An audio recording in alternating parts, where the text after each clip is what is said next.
Hey everybody, welcome back to the channel. Thanks for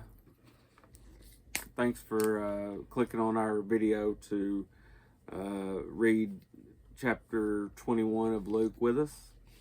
And today we're reading out of the English Standard Version.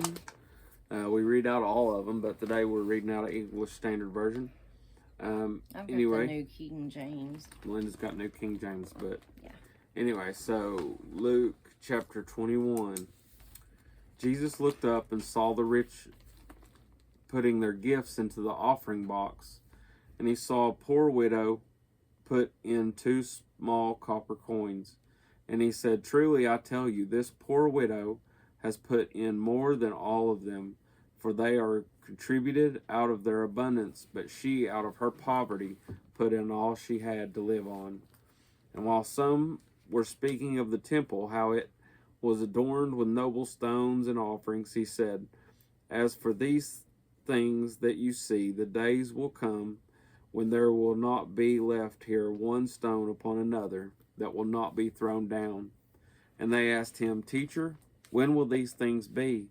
And what will be the sign when these things are about to take place?" And he said, "See that you are not led astray, for many will come in my name, saying, 'I am he,' and the time is at hand. Do not go after them. And when you hear of wars and rumors of wars, do not be terrified, for these things must first take place, but the end will not be at once." Then he said to them, "Nation will rise against nation, and kingdom against kingdom. There will be great earthquakes in various places, famines and pestilence, and there will be terrors and great signs in the heavens. But before all this, they will lay their hands on you and persecute you and deliver you up to the synagogues and prisons, and you will be brought before kings and governors for my name's sake. This will be your opportunity to bear witness. Settle it therefore in your minds, not to meditate beforehand how to answer. For I will give you a mouth and wisdom, which none of your adversaries will be able to withstand or contradict. You will be delivered up, even by parents and brothers and relatives and friends, and some of you they will put to death. You will be hated by all for my name's sake, but not a hair of your head will perish. By your endurance you will gain your lives. But when you see Jerusalem surrounded by armies, then know that its desolation has come near. Then let those who are in Judea flee to the mountains. Let those who are inside the city depart, and let not those who are out in the country enter it. For these are the days of vengeance, to fulfill all that is written. Alas, for women who are pregnant and for those who are nursing infants in those days. For there will be great distress upon the earth and wrath against this people. They will fall by the edge of the sword and be led captive among all nations. And Jerusalem will be trampled underfoot by Gentiles until the time of the Gentiles are fulfilled. And there will be signs in the sun, in the moon, and stars, and on earth distresses of nations, in perplexity because of the roaring of the sea and the waves. People fainting with fear and with foreboding of what is coming on the world. For the powers of the heavens will be shaken, and then they will see the Son of Man coming in a cloud with power and great glory. Now when these things begin to take place, straighten up and raise your heads, because your redemption is drawing near. And he told them a parable. Look at the fig tree and all the trees. As soon as they come out in leaf, you see for yourselves and know that the summer is already near. So also, when you see these things taking place, you know that the kingdom of God is near. Truly I say to you, this generation will not pass away until all has taken place. Heaven and earth will pass away, but my words will not pass away.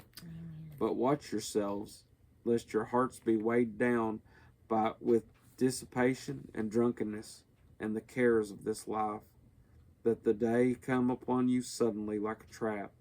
For it will come upon all who dwell on the face of the whole earth. But stay awake at all times, praying that you may have strength to escape all these things that are going to take place and stand before the Son of Man. and every day he was teaching in the temple. But at night he went out and lodged on the Mount of Olives. And early in the morning all the people came to him in the temple to hear him. Wow. That was it. I have one thing, and somebody can maybe answer in the comments.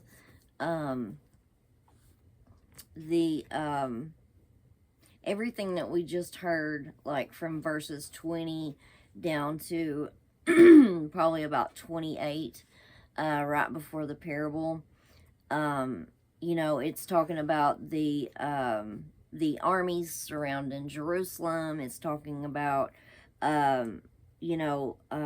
people will be led away captive by all nations. And like in my mind, I can see like with our problems with, people coming in illegally and things that, I could see something like that happening.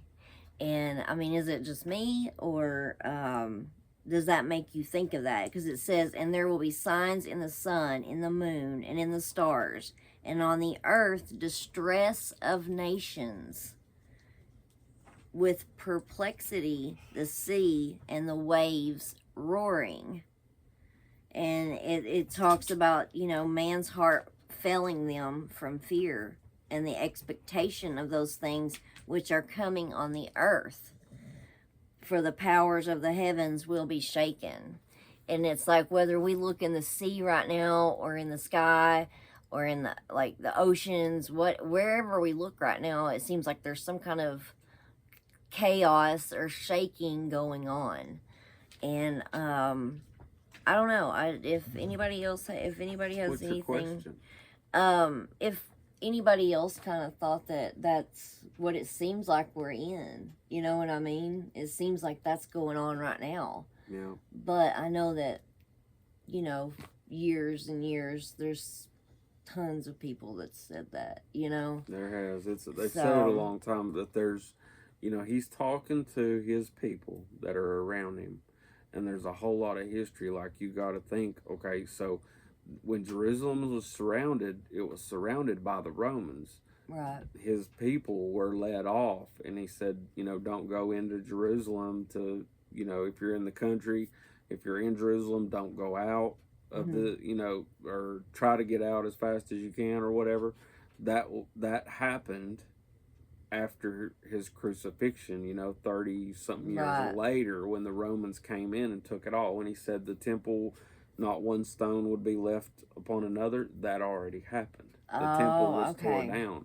Okay. So some of those things have happened. Right. And he says, pray, but yeah, it's called Jesus predicts the destruction of the temple, which happened already. Right. And then it goes into the destruction of Jerusalem. So yeah. Well, it's a spiritual Jerusalem, right? But what I ask myself is, what does he want me to understand by this, and what is his point with what his words were, like not what his words were for them, but what were his words for them and for me, which would be what?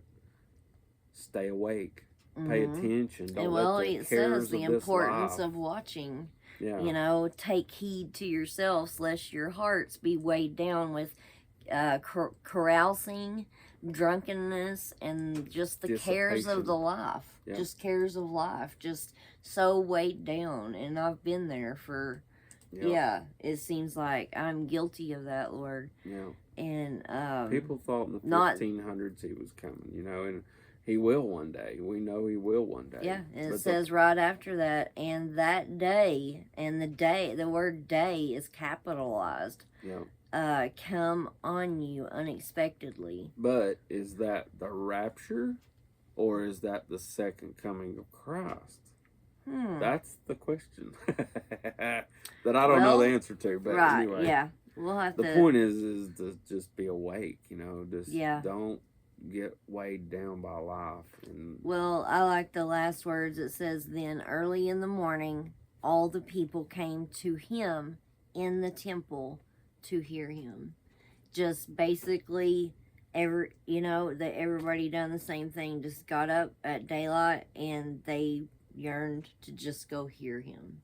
It wasn't about what was you know. Yeah. But because he explained to them the importance of watching and staying ready. Mm-hmm. And Yep. I'll tell you what jumped out at me was the prayer. He said, "Pray that you'll have the strength to endure those things." Mm-hmm. That's caught. I've never really paid attention to that, I guess. The one that caught me was but it will turn out for you as an occasion for testimony. Yep. Therefore settle it in your hearts not to meditate beforehand on what you will answer, for I will give you a mouth and wisdom which all your adversaries will not be able to contradict or resist. And I'm bad for that. Every time I speak or have to second guessing, I can go to, a friend and have something I need to say, and I'll think about what I'm going to say. On the ride over there. Just crazy myself with it. But I do too. Second guess. And thanks for listening, guys. Hope you join us again. And if you're not subscribed, I hope you'll go ahead and subscribe. Subscribe, like, comment, join in. We love y'all. Thanks for listening. Bye.